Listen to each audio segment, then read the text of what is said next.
Sa isang mapayapang bayan, isang dalagang nagngangalang Maria ang nakatanggap ng mensahe na magpapabago sa kanyang buhay magpakailanman. Ngunit handa kaya siya sa darating na kapalaran? Ang puso ko'y nagpupuri sa Panginoon sapagkat hindi siya lumilimot sa kanyang pangako. Isang kwento ng pananampalataya, tapang at banal na kapalaran ang magsisimula ngayong gabi sa babae naman.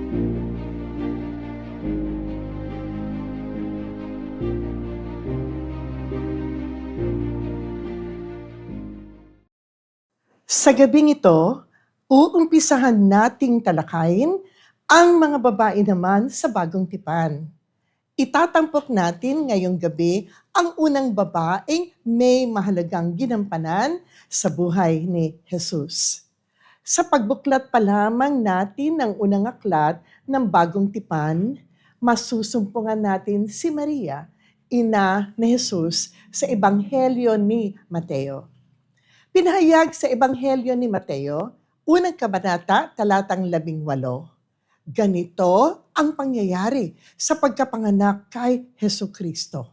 Si Maria na kanyang ina ay nakatakdang ikasal kay Jose. Pero bago pa sila ikasal, nalaman ni Maria na buntis siya sa pamamagitan ng banal na espiritu. Hindi ipinaliwanag sa teksto kung paano nabuntis si Maria sa pamamagitan ng banal na espiritu. Kaya ang akala ng mga nakakaalam ay nagtalik si Maria at Jose bago sila ikasal. Sa isang banda, si Jose na hindi nagkaroon ng sexual na intimasiya kay Maria ay naghinala na si Maria ay hindi naging tapat sa kanya. Liwanagin muna natin mga besh, ang ilang mga bagay noong panahon nila Maria at Jose. Una, itinatakdang ikasal ang mga babaeng may 12 hanggang 16 na gulang noong panahon nila. Kapag sinabing ikaw ay itinakdang ikakasal, ang ibig sabihin nito ay ipinagkasundo ka ng mag-asawa ng magulang mo o engaged to be married ka. Matatanto natin na noong panahon nila, ina-arrange ang pagpapakasal nila. Pangalawa, kapag formal na nakatakdang ikasal, ang lalaki at babae, hindi sila maaaring magsama o tumira sa iisang bubong. Maghihintay sila ng 1 taon bago idaos ang kanilang formal na kasal at saka lamang sila maaaring magsama. Kaya malaki ang naging problema ni Jose nang malamang nagdadalang tao si Maria. Ganito ay pinahayag ni Mateo ang naging dilema ni Jose sa Mateo, unang kabanata, talatang 11. Si Jose na magiging asawa niya ay isang matuwid na tao at ayaw nitong malagay sa kahihiyan si Maria. Kaya ipinasya niyang hiwalayan na lang si Maria ng palihim. Mga besh, alam niyo ba ang kahihitnan kapag isa publiko na buntis si Maria noong panahong hindi pa sila formal na nagsasama ni Jose? Siya ay babatuhin hanggang mamatay sapagkat inaakala ng tao na si Maria ay nakiapid sa ibang lalaki, gayong nakatakda na siyang ikasal kay Jose. Ang pangangalun niya o pakikiapid sa lalaking hindi asawa ay malubhang pagkakasala. Nakatala sa aklat ng Leviticus, kabanatang 20, talatang 10, ang lalaking mangangalunya sa asawa ng iba ay dapat patayin, gayon din ang babae. Gayon din ang sinabi sa aklat ng Deuteronomeo, kabanatang 22, talatang 22 rin. Ito ang sinabi, kapag ang isang lalaki na huling kasiping ang asawa ng iba pareho silang dapat patayin. Sa ganyang paraan ninyo, aalisin ang ganitong uri ng kasamaan sa Israel. Kaya maunawaan natin mga besh, ang naging pasya ni Jose na hiwalayan si Maria ng tahimik sapagkat hindi niya ninanais na mabato si Maria. Ngayong gabi, tutuklasin natin mga besh kung bakit naging tahimik si Maria sa kabila ng mapanganib na sitwasyon na kinabibilangan niya at panloob na pakikibaka ni Jose. Ipinaalam na sa atin sa unang kabanata pa lang ng Mateo, talatang 18, na alam na ni Maria na siya ay mabubuntis sa pamamagitan ng banal na espiritu. Ito yung sinabi, balikan natin. Pero bago pa sila ikasal, nalaman ni Maria na buntis siya sa pamamagitan ng banal na espiritu. Ang ebanghelyo ni Lucas naman ang naglantad sa atin ng naging enkwentro ni Maria sa isang anghel kung saan nalaman niya bago pa siya ikasal kay Jose na siya ay mabubuntis sa pamamagitan ng banal na espiritu. Mula sa unang kabanata ng Lucas, talatang 28, ito ang nakasaad. Lumapit ang anghel sa dalaga at binati ito. Magalak ka, ikaw ay lubos na kinalulugtan ng Diyos, sumaiyo ang Panginoon. Sa una ay naguluhan si Maria sa naging pagbati ng anghel sa kanya. Ano ang dapat niyang ikagalak? Bakit siya kinalulugdan ng Panginoon? Sabi ng anghel, huwag kang matakot, Maria. At inulit pa ng anghel, sapagkat naging kalugod-lugod ka sa Diyos. Bago pa makasagot si Maria, pinagpatuloy ng anghel ang kanyang pahayag. Makinig ka, ikaw ay maglilihi at manganganak ng isang sanggol na lalaki, at siya'y papangalanan mong Jesus. Siya'y magiging dakila at tatawaging anak ng kataas-taasang Diyos. Ibibigay sa kanya ng Panginoong Diyos ang trono ng kanyang amang si David upang maghari sa angkan ni Jacob magpakailanman. Ang kanyang paghahari ay walang katapusan. Mula ito sa unang kabanata ni Luke. At ito ay matatagpuan sa talatang 30 hanggang 33. Si Maria ay inosente. Kaya naitanong niya sa anghel, paano pong mangyayari ito gayong ako'y isang birhen? Ito ang paliwanag ng anghel sa kanya. Sa iyo ang Espiritu Santo at mapapasailalim ka sa kapangyarihan ng kataas-taasang Diyos. Dahil dito, ang isisilang mo'y banal at tatawaging anak ng Diyos. Nagbigay ng tanda ang anghel kay Maria, katibayan na ang kanyang pinahayag ay magkakatotoo. Sabi ng anghel, hindi ba't ang kamag-anak mong si Elizabeth ay baog? Gayon may naglihi siya at ngayon ika-6 na buwan na niya ng kanyang pagdadalang tao kahit na siya'y matanda na. Sapagkat walang anumang bagay na hindi kayang gawin ng Diyos. In other words, si Elizabeth ang magpapatotoo na may kapangyarihan ang banal na espiritu buntisin ang isang babae kahit na siya ay baog. Nagkaroon kaya si Maria ng agam-agam sa pahayag ng anghel? Ano sa palagay natin ang naramdaman ng isang 12 taong gulang na babae na sinabihang mabubuntis siya sa pamamagitan ng banal na espiritu? Mga besh, noong 12 years old ba tayo? Naunawaan na ba natin kung ano ang Holy Spirit? Gaano ba kadali maunawaan sa ganoong edad na nakakabuntis pa lang banal na espiritu?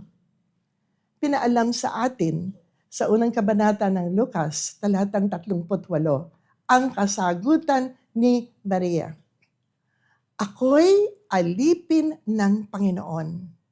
Mangyari nawa sa akin ang iyong sinabi. Pagkatapos, umalis na ang anghel. Maaring huli na ng papagtanto ni Maria ang kahihinatnan ng pagbubuntis niya ng walang asawa sa kanyang pamilya. Paano niya haharapin si Jose at ang taong bayan?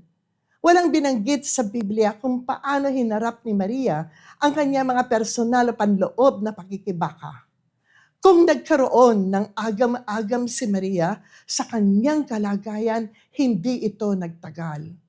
Ang mga ebanghelyo ay nagbibigay ng mga sulyap sa kanyang mga reaksyon at damdamin sa ilang mahalagang pangyayari na nagpapahiwatig ng kanyang pananampalataya at pagtitiyaga. Sa kanyang awit ng pagpupuri, nababasa natin sa ebanghelyo ni Lucas, unang kabanata, talatang 46 hanggang talatang 55. Mamamangha tayo sa pananampalataya ni Maria. Ang awit ng papuri ni Maria ay kilala natin bilang Magnificat, na sa Latin ay glorifies o pagluluwalhati. Sa awit ng papuri niya, nakikita natin, naririnig natin, at nararamdaman natin kung paano siya tumugon sa plano ng Panginoong Diyos sa kanya. Naantig siya sa balitang kalugod-lugod siya sa Diyos. Inisa-isa niyang mga dahilan kung bakit niya pinupuri ang Diyos. Naalala siya ng Diyos, isang abang lingkod niya. Si Maria, mga besya, isang simpleng batang babaeng naninirahan sa Nazareth. Siya ay mula sa isang pamilyang walang kakayahang bumili ng mamahaling pagkain o damit. Nilarawan siya ng isang commentator na, she was a nobody. Siya ay isang hamak na kabataan. Binabaliwala sa kanilang napakaliit na baryo. Kaya gano'n na lamang ang pag-uumapaw ng kalagayahan niya nang naalala siya ng Diyos. Siya, na abang lingkod lamang, ay kikilalanin na pinagpala o blessed. Sa panahon natin ng salitang blessed ay ginagawad sa nakakaangat sa buhay o sa mga may natanggap na pagpapala. Yung blessedness na ipinagdiriwang ni Maria ay may maitinding kaibahan sa pangunawa natin sa salitang blessed. Ayon sa ating pamantayan, hindi siya blessed o pinagpala. Siya ay hahamakin ng mga kaibigan at kapitbahay niya sapagkat nabuntis siya nang wala pang asawa. Bukod dito, napag-alaman niya kay Simeon, isang lalaking propeta, na makakaranas siya ng kahirapan nang hindi kayang mailarawan na kalungkutan kapag nakita niya ang anak niyang itinakwil, pinahiya at pinako sa krus. Ito ang binanggit sa Biblia. Nung panahong siya ay nagkaroon ng enkwentro kay Simeon. Binasbasan sila ni Simeon at sinabi niya kay Maria, ang batang ito'y itinalaga upang itaas at ibagsak ang marami sa Israel. Magiging tanda siya mula sa Diyos, pero marami ang magsasalita ng laban sa kanya. Kaya ikaw mismo ay masasaktan na parang sinaksak ng patalim ang puso mo. At dahil sa gagawin niya, mahahayag ang kasamaang nasa isip ng maraming tao. Ito'y mababasa natin sa pangalawang kabanata ng Lucas, talatang 34 hanggang 35. Nakita niya ang mga dakilang gawa ng Diyos sa bayan niyang Israel sa pamamagitan ng kapangyarihan ng Panginoong Diyos. Tinaboy niya mga taong mataas ang tingin sa sarili. Ano pa, ibinagsak niya ang mga makapangyarihang hari mula sa kanilang mga trono at itinaas niya ang mga nasa mababang kalagayan. Binusog niya ang mabubuting bagay ang mga nagugutom, ngunit pinaalis niya na walang dala ang mayayaman. Tinulungan niya ang Israel na kanyang lingkod. sapagat hindi niya kinalimutan ang kanyang ipinangako sa ating mga ninuno, sa kanilang mga ninuno, kay Abraham at sa kanyang lahi, nakaawan niya sila magpakailanman. Napagtanto ni Maria, isang bata ng kanyang panahon, kung gaano kamahal ng Diyos ang kanyang mga kababayang aping-api ng Imperyo Romano. Ang awit na papuri ni Maria ay hindi lamang papuri niya sa ginawa ng Diyos sa kanya, kundi papuri sa ginawa at gagawin pa ng Diyos sa bayan niya. Sa pag-alala ng Diyos sa kanya, ay magiging bahagi na siya, isang hamak na batang babae ng plano ng Diyos tungkol sa kaligtasan ng Israel.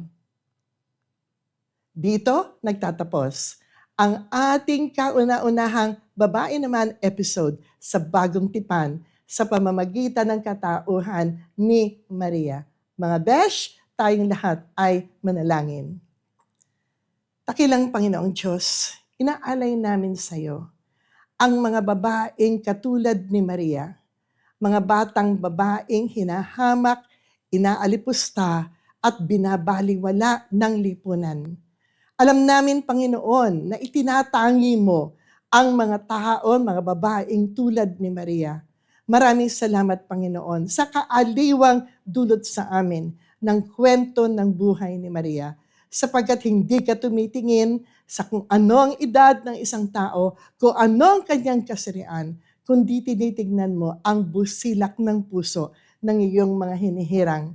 Naway, Panginoon, sa gabing ito ay makita namin ang sarili namin sa tulad ng isang babaeng aba, tulad ni Maria, at magkaroon kami ng kapanatagan na ikaw na Diyos ng buhay ang siyang mag-aangat sa amin ngayon at magpakailanman. Amen.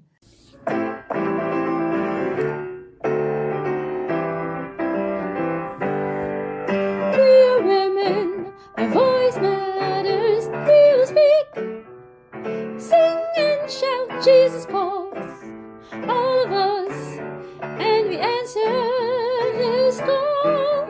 We are women, our voice matters, we will speak, sing and shout, Jesus calls, all of us to lead.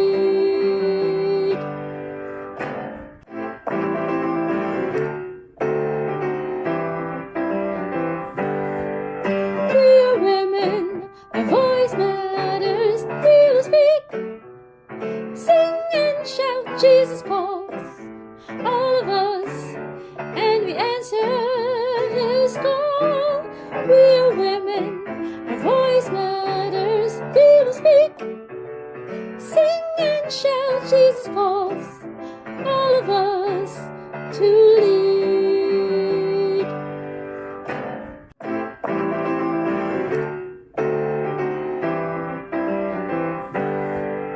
We are women, our voice matters, we will speak, sing and shout, Jesus calls, all of us, and we answer His call. We are women, our voice matters, we will speak, sing and shout, Jesus calls, all of us to lead.